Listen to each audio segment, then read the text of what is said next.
Next Chapter Podcasts.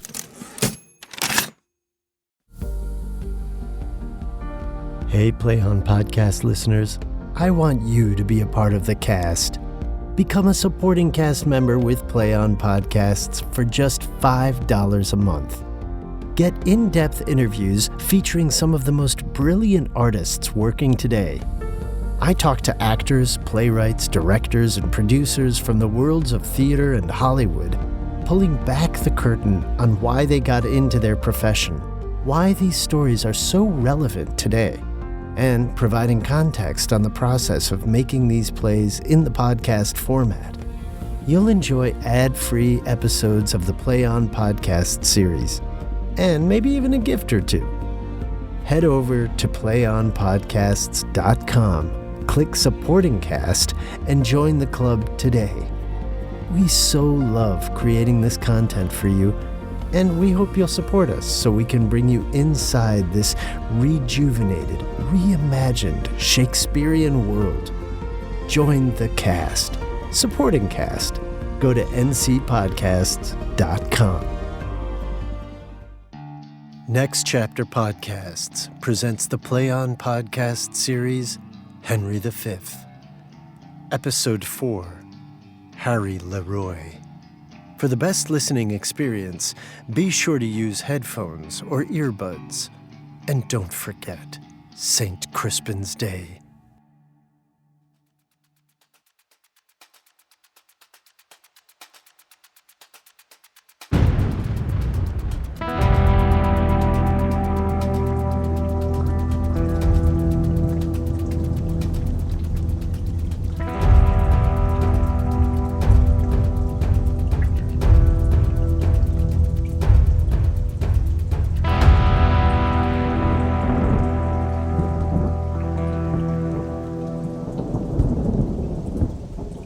How now, Captain Fluellen? Come you from the bridge? I assure you, Captain Gower, there is very excellent military strategy underway at the bridge.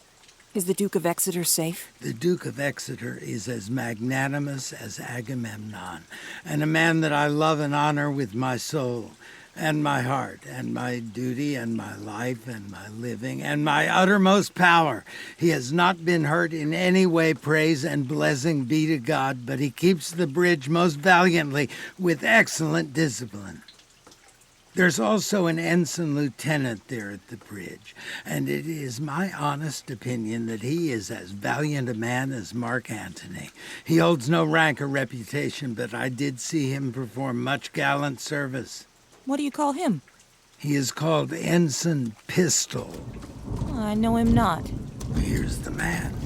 Captain, I beseech of thee a favor. The Duke of Exeter doth love thee well, yes? I praise God, I have merited his respect.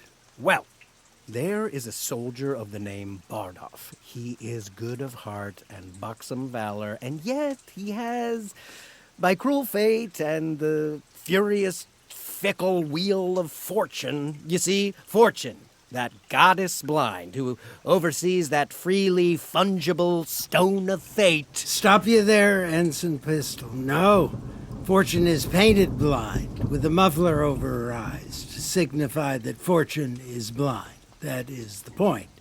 And she is painted also with a wheel to signify that she is turning and inconstant and mutability and variation, and her foot, look you, is firmly set upon a spherical stone, which rolls and rolls and rolls. So you see, poets do make a most excellent description of fortune. She is an excellent metaphor. Fortune is Bardolph's foe. She frowns on him now, for he hath been found stealing a pax from a church. You see, just a tiny golden holy tablet bearing an image of crucifixion. And for this transgression, Exeter has decreed he must be hanged. A damned death. Let the gallows gape for dogs, but let this man go free.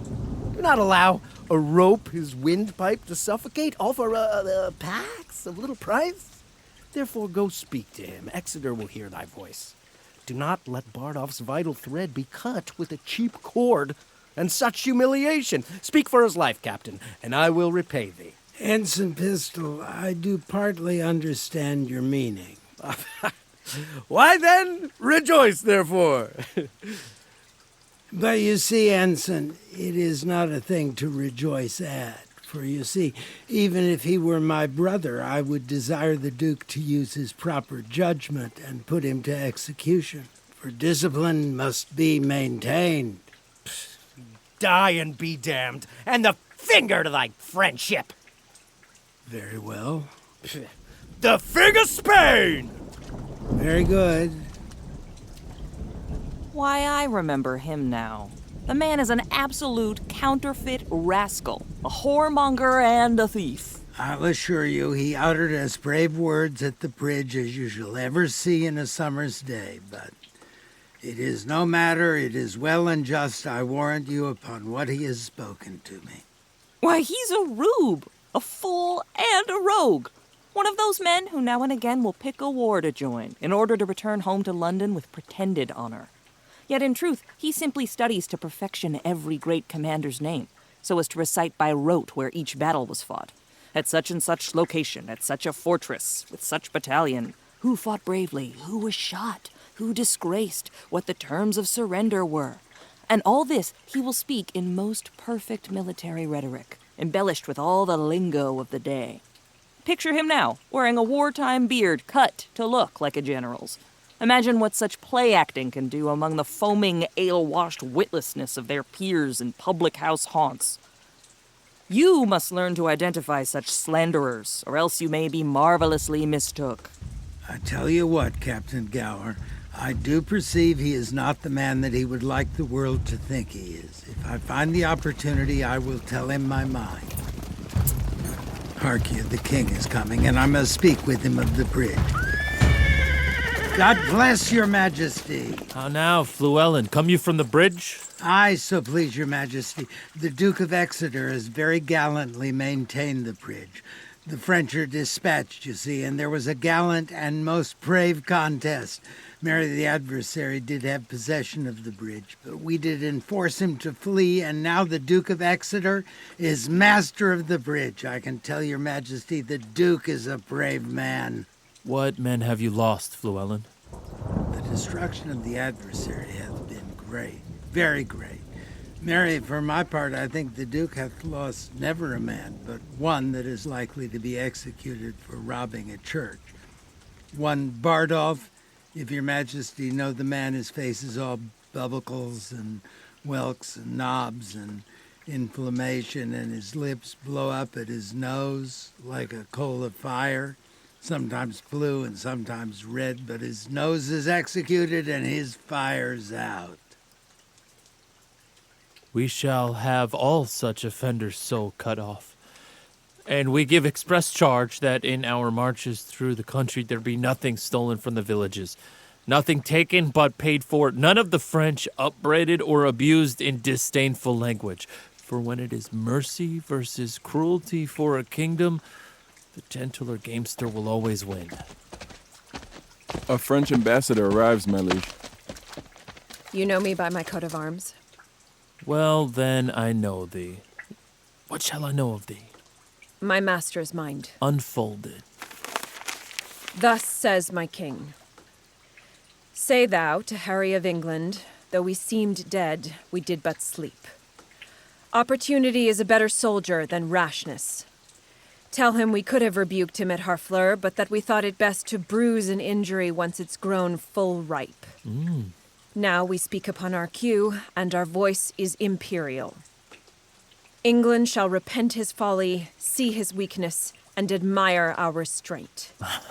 Bid him therefore to calculate what amount he can pay as ransom in penalty to us for the losses we have borne, the subjects we have lost, the insult we have digested.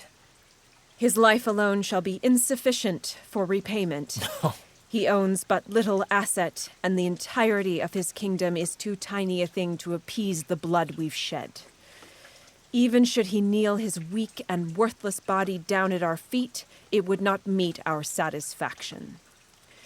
To this add defiance, and in conclusion, tell him he hath betrayed his followers, for their death and damnation will be absolute. So says my king and master. I have done my office. What is your name? I know your quality. Montjoy. You do your office fairly. Turn back now and tell your king I do not seek him now, but could be willing to march to Calais without impediment. 'Tis unwise to confess this to an enemy with such advantages, but my people are with sickness, much enfeebled. My numbers low, and those few are barely better than French. When they were in health, I tell thee, Harold, I thought upon one pair of English legs did march 3 Frenchmen. Yet, forgive me, God, that I do brag thus. 'Tis a vice I've learned after too much time in France. I repent. Go, therefore, tell your master, here I am. My ransom is this frail and worthless trunk, my army but a weak and sickly guard, and yet, by God, tell him we will come on, though your king and all his noble neighbors stand in our way. Take this for your labor, Montjoy, and go bid your master take heed. If we may pass, we will. If we be hindered, we shall discolor your tawny ground with all your red blood. And so, Montjoy, farewell. The sum of all our answer is but this. We would not seek a battle as we are, but as we are, we say we will not shun it. So tell your master. I shall deliver so. Thanks to your highness. I hope they will not come upon us now. We're in God's hand, brother, not in theirs. March to the bridge, for it draws toward night. Beyond the river we'll encamp ourselves. Onward we will make our march tomorrow. Tut, I have the best armor of the world. Would it were day. You have an excellent armor, Lord Constable, but let my horse have his due. It is the best horse of Europe. Will it never be morning? My Lord of Orleans and my Lord High Constable, you talk of horse and armor? You are as well provided of both as any prince in the world, Dauphin. What a long night is this. I would not change my horse with any that treads but on 4 pasterns. Slaha! He bounds from the earth as if his entrails were hairs. Le cheval volant, the Pegasus, Chelenerine de feu. When I bestride him, I soar. I am a hawk. He trouts the air. The earth sings when he touches it. The basest horn of his hoof is more musical than the pipe of Hermes. He's as brown as nutmeg. And as spicy as ginger. It is a beast worthy of Perseus. He is pure air and fire. And the dull elements of earth and water never appear in him, but only in patient stillness while his rider mounts him. He is indeed a horse. All others merely beasts. Indeed, my lord, it is a most absolute and excellent horse. It is the Prince of Palfreys. His neigh is like the bidding of a monarch, and his face inspires poetry. No more, cousin. Nay, base is he who cannot express deserved praise upon my horse from the rising of the lark to the lodging of the lamb. It is a theme as boundless as the sea. If sand had tongues, then every grain throughout the world would sing eloquent verse in honor of my horse. 'Tis a subject for a sovereign to study on, and for a sovereign to ride on. 'Tis a horse for all the wide world, both strangers and friends, to stop and marvel upon. I once wrote a sonnet in his praise, and it began thus. Wonder of nature. I have heard a sonnet to one's mistress begin so. Then did that poet imitate this sonnet, which I composed to my horse, for my horse is my mistress. Oh! Your mistress bears well. It bears well for me, which is the most perfect praise for a good and particular mistress. Nay, for yesterday, I thought your mistress rode you quite roughly. So perhaps did yours. Mine was not bridled. Oh, then perhaps she was gentle, and 'twas you who rode rough, like some Irish foot soldier in very tight trousers. You have good judgment in horsemanship. Yes, therefore heed my warning. He who rides often and yet rides careless shall fall into a foul bog. I'd rather have my horse than my mistress. I'd rather have my mistress. I tell thee, Constable, my mistress wears his own hair. I could make as true a boast as that if I had a sow as my mistress. Le chien retourne à son propre vomissement. Et le tue la vie à Bouvier. You would make anything your mistress. Yet I do not make my horse my mistress, so that proverb is far beside the point.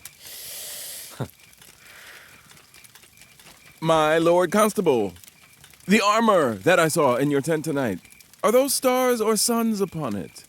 Stars, my Lord Bourbon. Some of them will fall off tomorrow, I hope. And yet my sky shall not want. That may be, for you bear so many superfluously, 'twould be more honorable if some went away. Just as your horse bears your praises, he would trot far better if some of your boasting were dismounted. Would I could to load him with all deserved praise. Will it never be day? I will trot tomorrow a mile, and my way shall be paved with English faces. I will not say the same for fear I'll end up face down.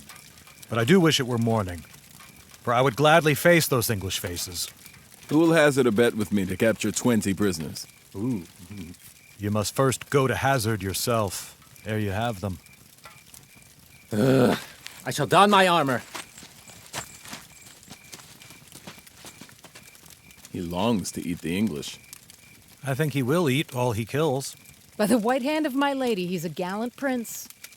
Swear by her foot, and she might tread on your oath. He is simply the most active gentleman of France. Acting is activity, so he is ever acting. He never did harm that I heard of. Nor will he do any tomorrow. He will keep that much intact. I know him to be valiant. I've heard that before, and from someone who knows him better than you do. Who? Marry, he told me so himself, and he said he cared not who knew it. He has no need to care, for his virtues are not hidden. By my faith, sir, but they are. None have seen his virtue but his squire. If he has any courage at all, it would likely run away upon greeting. Will never spoke well. I will cap that proverb with, there is flattery in friendship. And I will take up that with, give the devil his due. Well said. Your friend stands in for the devil, and therefore, all saint without, all devil within. You are better at proverbs. My Lord High Constable, the English lie within 1,500 paces of your tents. Who has measured the ground? The Lord Grandpré. A valiant and most expert gentleman. Would it were day! Alas, poor Harry of England, he longs not for the dawning as we do. What a wretched and peevish fellow is this King of England to wander about with his fat-brained followers so far out of his depth. If the English had any sense of reason, they would run away. Reason, that they lack. For if they had any intellectual mettle, they would never wear such heavy helmets. That island of England breeds very valiant creatures. English dogs are rather courageous. They are foolish curs that run blindly into the mouths of bears. They'll have their heads crushed like rotten apples. You may as well say, that's a valiant flea that dares eat his breakfast on the lip of a lion. Yes, just. And the men are the same as the dogs. In their rough and robust ferociousness, they leave their wits with their wives. Give them great meals of beef and iron and steel, they will eat like wolves and fight like devils. Aye, but these English are very much all out of beef. Then shall we find tomorrow that they have only stomachs to eat and none to fight. Now, it is time to arm. Come, shall we about it? It is now 2 o'clock. Let's see. By 10, we shall each have 100 Englishmen. Now, if you'll indulge the passage of time, as darkness engulfs the murmurs creeping across the wide vessel of the universe. From camp to camp, under foul womb of night, the hum of either army lightly sounds. a mindful sentinel could almost hear the secret whispers from each army's watch. Fires burn on both sides, and in their pale flames, each battalion sees the other's shadow face. Horses threaten horses in high, proud neighs, piercing the dull night's ear. And from the tents, the sound of blacksmiths, their busy hammers closing rivets on the armor of knights, a fearful and final preparation. The country cocks do crow, the clocks do toll. At the drowsy hour of 3 past midnight, proud of their numbers and secure in soul, the confident and overlusty French place their bets on the expected volume of their victory. They chide the languid and slow-moving night as it limps away, like a foul, tedious, and idle slug.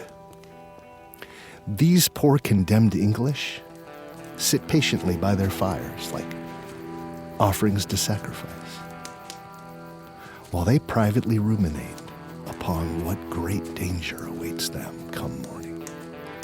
When the gazing moon looks down upon them, it sees their gaunt faces and war-worn coats and mistakes them for ghosts. Oh, but do you see the royal captain of this ruined band, walking from watch to watch, from tent to tent? Then cry out praise and glory unto him, for he goes forth to visit every man, bids them good morrow with a modest smile, and calls them brothers, friends, and countrymen. Upon his royal face, there is no hint of how dread an army has surrounded him, nor does he lose even one bit of color from this long and weary and restless night. How fresh he looks, for he does well disguise his fatigue with cheerful disposition and sweet majesty. Every soldier, however pale and pining, finds comfort when he finds our Harry, much like the sun. His generous eyes give boundless gifts to all. They can thaw cold fear and give to all men, both low and highborn, a little touch of Harry in the night. For the next scene now, we must fly to the battle. Oh, pity, for we shall much disgrace these next events with but 4 or 5 theatrical swords. 'Tis a ridiculous translation of Agincourt, but please stay and gently see. Conjure the truth from what these mockeries be.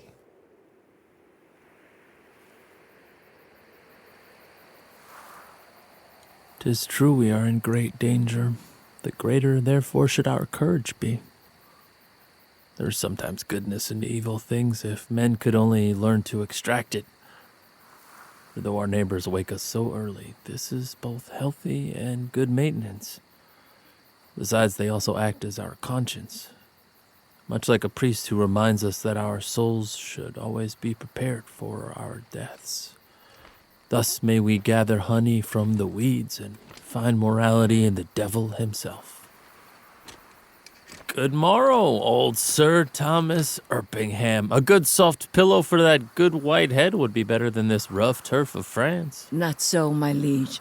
This lodging likes me better, since I now can say I lie like a king.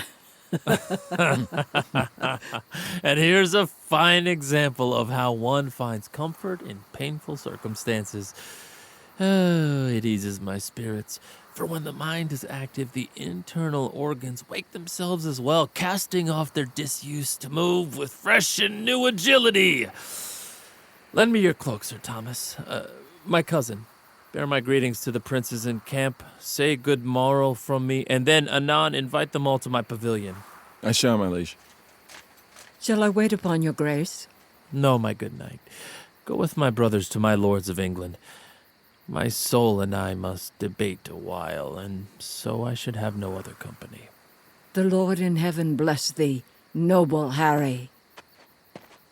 God of mercy, old heart, thou speakst cheerfully. Qui va là? A friend. Announce yourself. Art thou an officer? Or art thou base, common and popular. I am a gentleman of the company. Art thou a spear carrier? Even so. What are you? As good a gentleman as the emperor. Oh, then you are better than the king. The king's a dear boy, with a heart of gold, a lad of life, an imp of fame. Of parents good, of fist most valiant. I kiss his dirty shoe, and from heartstring, I love the lovely bully. My name is Pistol Called. It suits well your fierceness. What is thy name? Harry. LeRoy.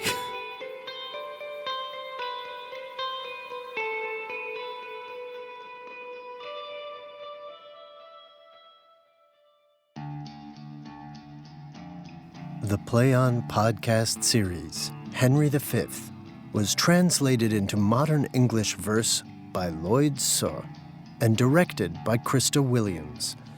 The cast is as follows: Bobby Moreno as Henry V, Brad Bellamy as Fluellen, Paco Tolson as Dauphin and others, Nikki Massoud as Catherine, Boy, and others, Steve Boyer as Pistol, Colleen Worthman as Exeter and others, Jeff Beal as Constable and others, Brittany K. Allen as Gower and others, Andy Lucien as Bardolph and others, Socorro Santiago as Hostess and others, Jordan Barbour as the King of France and others, Lloyd Saw as the Chorus and Williams.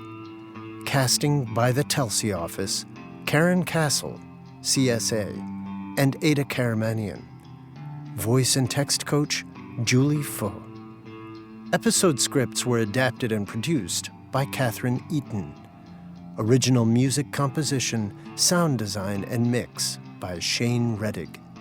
Sound engineering by Sadaharu Yagi.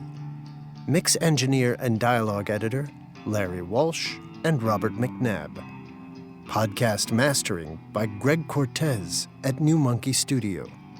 Coordinating producer, Transcend Streaming, Kira Bowie and Liana Keys. Script supervisor, Jordan Moore. Managing producer, Robert Capadona. Executive producer, Michael Goodfriend. The Senior Manager of Business Operations and Partnerships at Next Chapter Podcasts is Sally Cade Holmes. The Play On podcast series Henry V is produced by Next Chapter Podcasts and is made possible by the generous support of the Hits Foundation. Visit ncpodcasts.com for more about the Play On podcast series.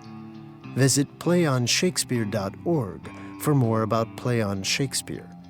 Hear more about the Play On Shakespeare podcast series by listening to bonus content at ncpodcasts.com, where you'll find interviews with the artists, producers, and engineers who brought it all to life. And don't forget, St. Crispin's Day.